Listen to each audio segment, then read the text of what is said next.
Assalamualaikum warahmatullahi wabarakatuh. Halo semuanya, bertemu lagi dalam pembelajaran Bahasa Indonesia bersama Ibu Raisya.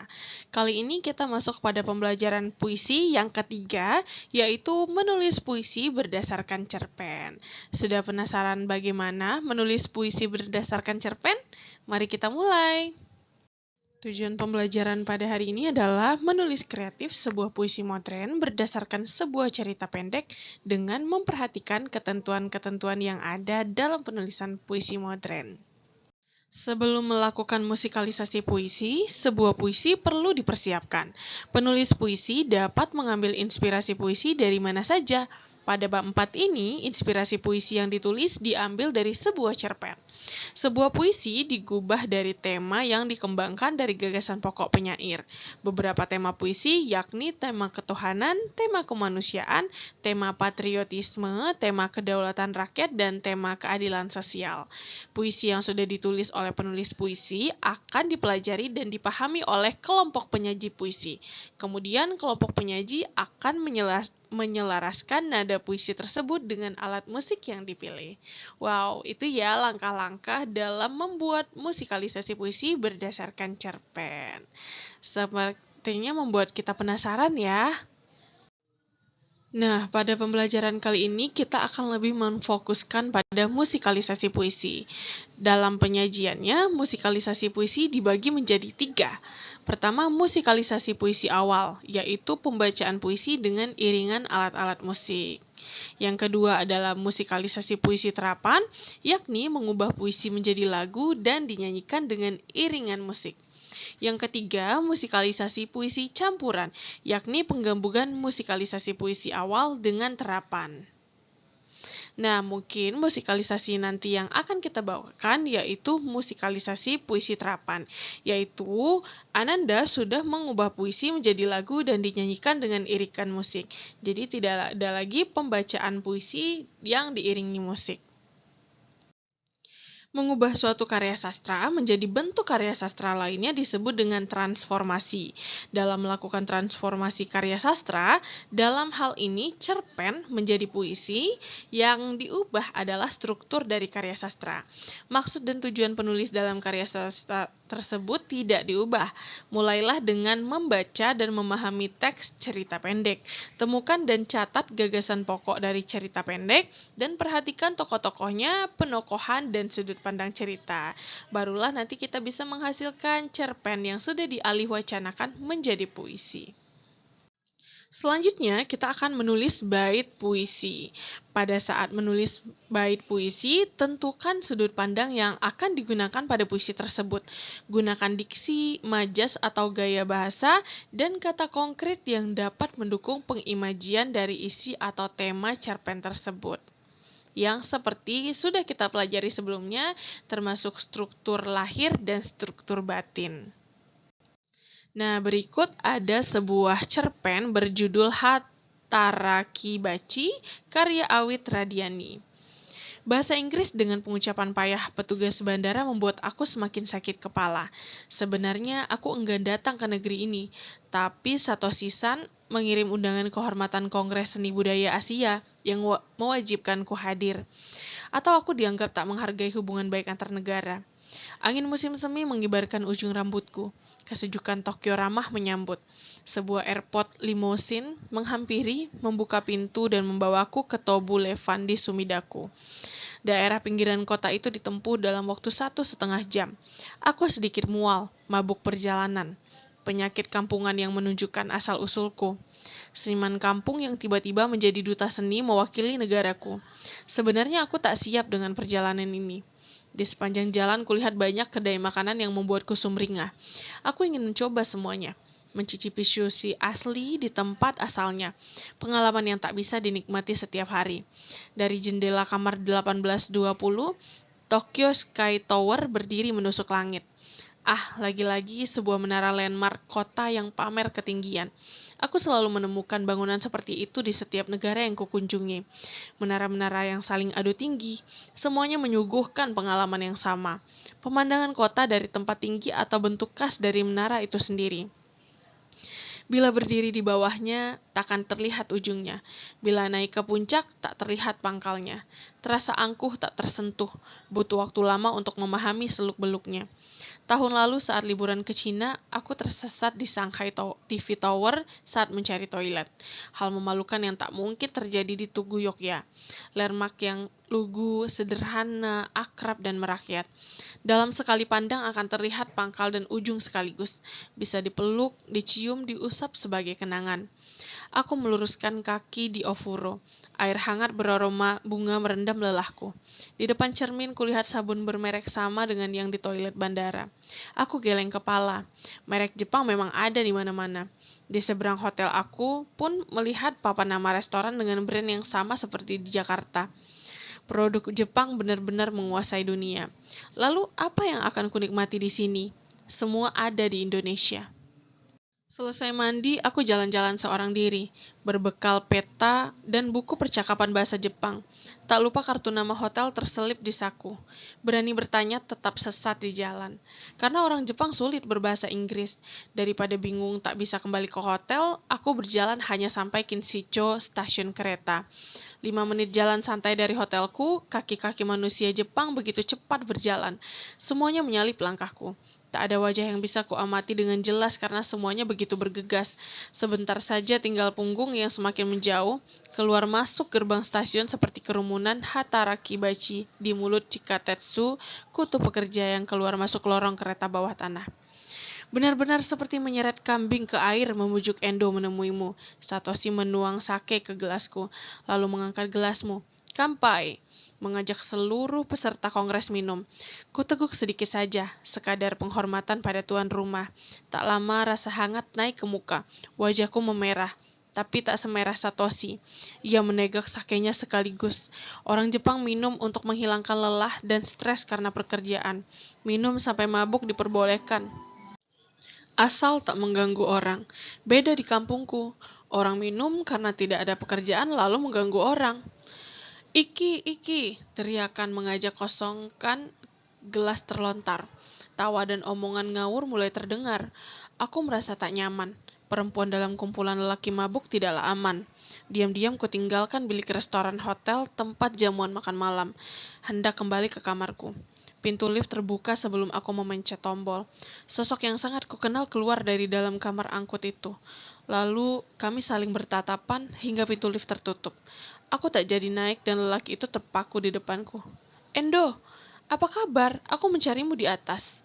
Endo berkata dalam bahasa Indonesia berlogat Jepang. Melakukan ojigi membungkuk dalam-dalam, yang segera kubalas dengan gerakan yang sama. Lalu ia mengajak duduk-duduk di lobi.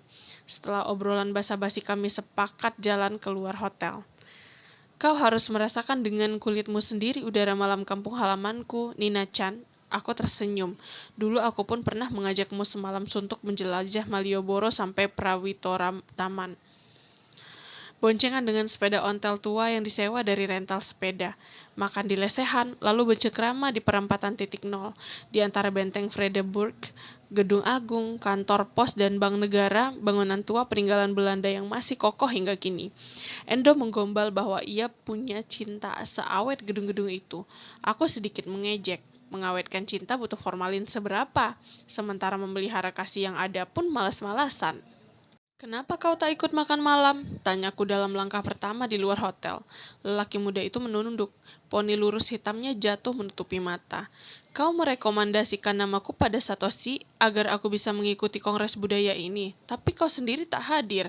Sejak awal aku merasa kurang layak berada di dalam kumpulan seniman-seniman besar Asia itu. Karyaku belum ada apa-apanya. Aku curiga Endo melakukan rekayasa. Entah bagaimana sehingga namaku terpilih. Begitu banyak nama besar dengan jam terbang tinggi yang lebih pantas diundang daripada aku. Di kotaku, aku masih dianggap anak kemarin sore. Rasanya aneh dihormati dengan segala fasilitas kelas 1. Sementara di negeri sendiri belum diakui. Aku merekomendasikan beberapa nama. Mereka yang memilih. Aku tak punya kuasa untuk mempengaruhi mereka. Tapi menurut Satoshi, karena kau cantik, Dan aku setuju. Endo tertawa sambil meraih tanganku. Kutepis dengan segera. Baru bertemu sudah merayu. Aku tak suka kata-kata Endo. Jika tak memenuhi kualifikasi tak perlu dipaksa. Apalagi bila dinilai dari fisik semata. Aku tak mau jadi wanita pemenuh kuota.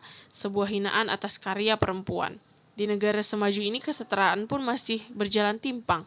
Mana ada karya diukur dari tampang. Jangan cemberut, kau seniwati muda berbakat, tapi perlu inferior pada yang lebih berumur. Lebih tua belum tentu lebih bagus. Hanya lebih dulu eksis saja. Soal pengalaman bisa dipelajari. Kau sangat produktif dan pantas dipertimbangkan. Asal tahu saja, kami memiliki kurator terbaik di dunia, dan mereka takkan mendengarku, walau aku berteriak dari menara Tokyo. Aku merasa lega dengan penjelasan Endo.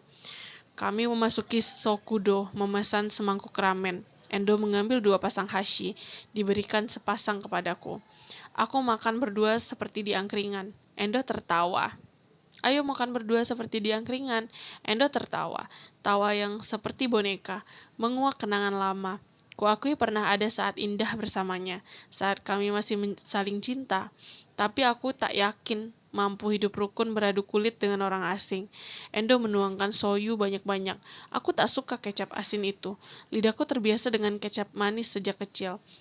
Selalu saja ada bahan pertentangan di antara kami.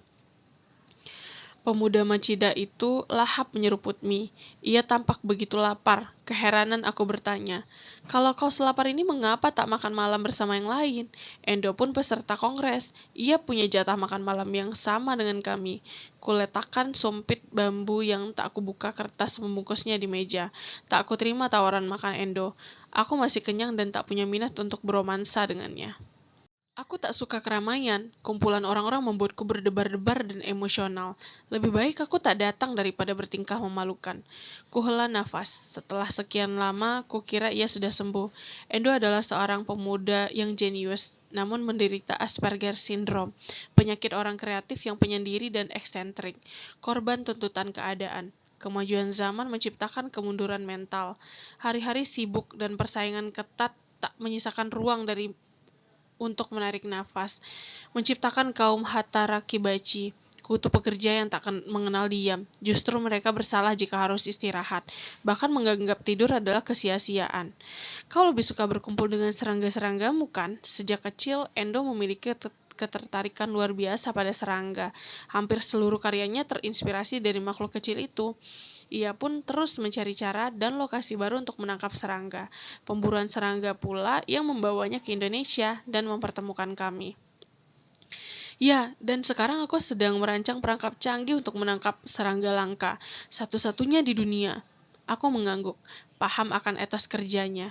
Orang Jepang bila ingin naik ke puncak gunung dengan sepeda takkan memotong gunung memperpendek puncaknya, atau membangun jalan super mulus hingga ke puncak gunung, tapi berinovasi dengan sepeda itu. Tekun mengotak-atik hingga tercipta sebuah temuan baru.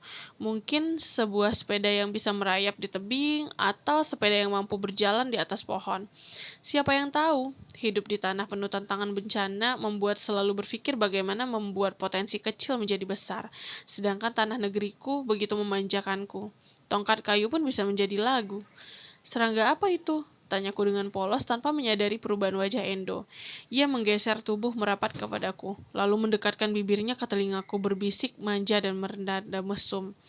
Seekor kutu buku berkacamata cantik dan baik hati. Seketika di mataku, Endo berubah menjadi seekor laba-laba yang sedang menebar jaring penangkap maksa. Sepintas teringat sakit hati di masa lalu. Ia mengaku cintanya padaku hanya sementara, selama di Indonesia. Bila pergi ke negara lain, ia akan mencintai yang lain. Baginya perempuan tak lebih dari serangga. Selama masih tergila-gila, ia akan memuja dan terus memburu. Lalu bila menemukan jenis baru yang lama tinggal, serangga mati terfigura, tersimpan dalam lemari koleksi. Cintanya seperti kutu loncat, menjadi hama pengganggu kesuburan sawah yang baru saja hendak membulirkan kasih sayang. Tidak. Bagiku ia hanyalah seekor kutu pekerja yang terburu-buru dunia. Aku meninggalkan Endo dengan anggun seperti seekor kupu-kupu yang lolos dari jebakan jaring laba-laba. Wow, luar biasa sekali ya. cerpen yang tadi itu mengejarkan kepada kita para perempuan untuk lebih memahami value diri. Nah, selanjutnya langkah menulis kreatif puisi. Puisi adalah karya sastra dengan pilihan kalimat yang padat dan berbahasa indah. Menurut Richards dalam Raharjo tahun 2018 halaman 47, struktur batin puisi ada 4, yakni tema, perasaan penyair, nada, sikap penyair terhadap pembaca, dan amanat. Nah, untuk langkah pertama dapat membuat menulis kreatif puisi adalah pertama tentukan tema. Tema apa yang akan Ananda angkat untuk membuat sebuah puisi? Entah itu tema cinta, patriotisme, kegigihan, tanggung jawab, dan lain sebagainya. Kedua, membangun rasa dengan memaksimalkan imajinasi menggunakan panca indera saat menyusunnya. Nah, kumpulkan perasaan-perasaan Ananda karena sesuatu yang ditulis dari hati akan sampai ke hati. Lalu maksimalkan dan jelaskan, lambangkan dengan kata-kata konkret yang menggunakan panca indera saat menyusunnya. Lalu ciptakan nada dengan pemilihan gaya bahasa indah melalui diksi dan majas. Nah, ini gunakan bahasa-bahasa perlambangan atau gaya bahasa sehingga puisi yang Anda tulis menjadi sesuatu yang indah dan menyisipkan tujuan atau pesan dengan ungkapan yang indah dan memikat. Dan ini kuncinya adalah makin banyak membaca, kita akan makin banyak contoh untuk bagaimana membuat sebuah puisi yang sangat bagus. Nah, sudah paham bukan bagaimana cara menulis kreatif puisi? Nah, sekarang setelah memahami cerpen Hataraki Bachi karya Awit Radiani, silakan Anda ubah cerpen tersebut menjadi sebuah puisi sesuai dengan unsur-unsur puisi yang telah dibahas. Nah, silakan Anda ubah dan silakan tentukan sudut pandang mana yang akan Anda ambil. Entah mungkin dari percintaannya, kegigihannya, kesuksesannya, dari mana saja bebas. Silakan tulis puisi Ananda di kolom komentar dan sebutkan nama dan kelas.